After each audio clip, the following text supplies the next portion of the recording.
So, it seems that we got ourselves yet another glance sheet.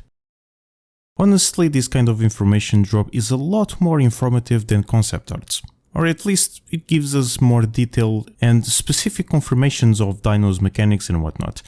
So if they released this alongside concept arts, it would be a lot easier to understand how the animal would perform in the game and how their features would be composed of, even though the files are literally called unhelpful documentation? That must be lore or something. This week the sheet is dedicated to the Isles penguin Beipiaosaurus, talking about their unique characteristics, diet, behavior, and some other neat facts about it. So without further ado, let's go straight into it. The post opens up with the big statement that Beipi will be the very first omnivore in the game. Omnivorous diets have been intended to be implemented for a very long time now, but sadly it never came to fruition. But that is going to change with this little fella. However, it is specifically stated that it's primarily a herbivore, only relying on meat if the opportunity comes.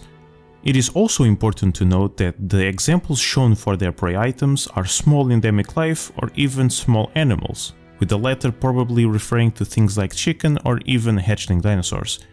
But it is pretty evident that Beipi is not being made to be a predator of any kind, most likely being a danger only to juvenile players. That isn't to say that Beipiosauruses are passive creatures, far from it. There is a big emphasis on their rather bad temperament, showing high levels of aggression towards anyone, apparently even stegos. I'm not sure how that one would turn out for Beipi, if I'm honest. It isn't certain how this kind of behavior would be organically manifested in a game though. Surato is portrayed as a food-aggressive scavenger, and while that would be difficult to be seen in-game without players willingly behaving that manner, the devs are adding passive animations that display Sarah's aggression while eating automatically. But nothing of that sort was shown for Beipi. Well, at least as of yet, of course. So I guess we will have to wait and see if our mini Wolverine gets something similar. Also, like Serato, Beipi's biggest disadvantage besides its small size is their speed, or lack thereof. Underwater, their speed is unmatched by any current and seemingly future members of the game's roster, swimming at incredibly fast velocity and even able to breach like modern dolphins. On land, however, it's where things take a toll. Their walking and running speed appears to be heavily limited, being outpaced by most terrestrial creatures even though it has a large stamina pool to traverse large distances.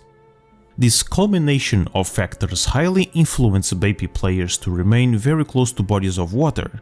Not only that, it also rewards them for being nocturnal creatures. Being extremely fast underwater allows them to safely inhabit any pond, lake or river, even alongside dangerous predators like the Deinosuchus, and their slow movement on dry land makes sure that they are easy prey for large and fast land predators, punishing players that adventure too far from the safety of the water.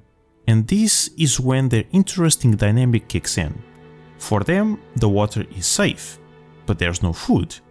On land, there's a lot of food, but it's not safe.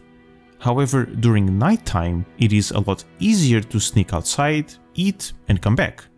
The darkness, plus their natural stealth due to its size, would promote nocturnal behavior without being forced.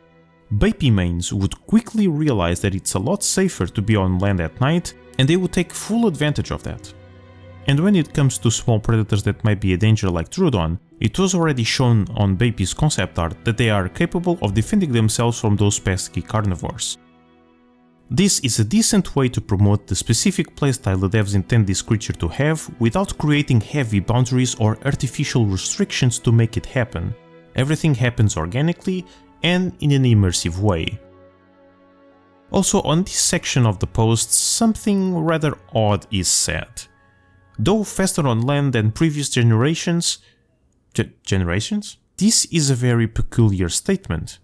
Also, if you pay attention to the glance sheet, you can see that one of the stats that are present in it is the animal's version, which for Beipi is 0.1.1, so there's a clear connection between these two aspects. I think it is safe to assume that this is most likely related to the game's narrative. The Isle lore was always extremely obscure and convoluted, with only bits and pieces being vaguely mentioned by Dondi himself during his streams back in the day. When Recode was on full swing, the game's director stated that a reworked version of the lore was being written, but we sadly never got to see it in any substantial manner, or at least in a concrete form, with most lore-related documentation being heavily crypted or lacking context. From what we know so far, from all the assets that were shown throughout the years, we can conclude that the Isle has a very similar plot to Jurassic Park, albeit with a more militarized approach. We know for certain that all dino species were created, not found, but the confirmation of generations extends the game's universe even further.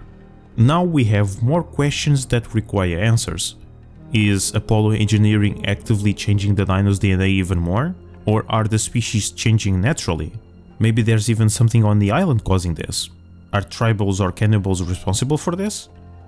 The Isle's story was always something that I was mildly interested in, but we never got actually interactable components in-game that would help us understand the origins of the island and its inhabitants, outside of static buildings of course. Since greenlight that the Isle has planned on having story elements in the game itself through environmental storytelling. Hopefully with Evrima's development that will be achieved, and we will be able to fully explore the game's lore and uncover all its mysteries. But until then, we need to be content with just the dinosaurs. Apart from that, this is all the information we got from the post and the glance sheet. Once again, I have to say that I'm pleasantly surprised with how the devs are planning on bringing Beipi to life in the game. It is way more mechanically basic than Cerato, but of course that's not necessarily a bad thing. It may be simple, but it fills its niche pretty well without either overlapping with other dinosaurs or making it unviable in any way. One of the major concerns that people had with Beipiaosaurus was always the thought of it coexisting with Dino in the water. Something so small would have no chance against such dangerous predator.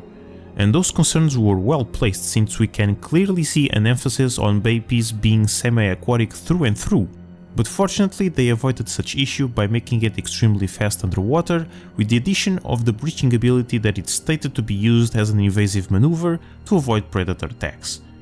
Its unique playstyle dynamic between water protection and land feeding significantly increases the animal's gameplay depth and viability. With so many extremely small dinos planned, it is safe to assume that Afterthought is trying to create a fourth dino tier with its own self-sustaining ecosystem, with Hypsi, Trudon, Homa, Proto, Vilo, and of course Beipi, with the latter being the only semi-aquatic creature of the bunch. Being so small is probably something that not many people will be excited for, at least in the long term, but I'm certain that it will have its own fanbase that will main this cute micro theory for a very long time, presenting themselves as a tough opponent to the mini predators I previously mentioned. Overall, I'm happy to see this new form of information drop. It is a lot clearer and rich conceptually at the very least. I'm honestly excited to see Maggie's glance sheet at this point. Maybe its implementation won't be as bad as we are speculating, or maybe they even went back to their initial idea and reworked the sauropod altogether. Nevertheless, I'm excited for it. Also, to end up in good news, the devs confirmed that Beipi will come with the update 6.5 alongside Cerato and Trudon. So it is 100% expected to see 3 whole new dinosaurs coming to the Isle next update. I never thought I would say this, but Afterthought seems to be going in the right direction now. Don't get me wrong, this is extremely cautious optimism, but in case they end up fulfilling what they are promising, we will have the Venom mechanic and 3 new dinos in the space of mere months. And that is great not just for the game, but also for the community. Of course that doesn't excuse the horrible year that was 2022, but this sudden change is a very welcomed one. Let's just hope it remains this way. But what do you guys think? Are you excited for 6.5? A huge thank you to my Patreon supporters for supporting the channel and the content I create. If you wanna join the ranks, the link will be in the description. Don't forget to leave your thoughts and opinions down below, join our Discord server for memes and pillar nut stuff, and I hope to see you all next week.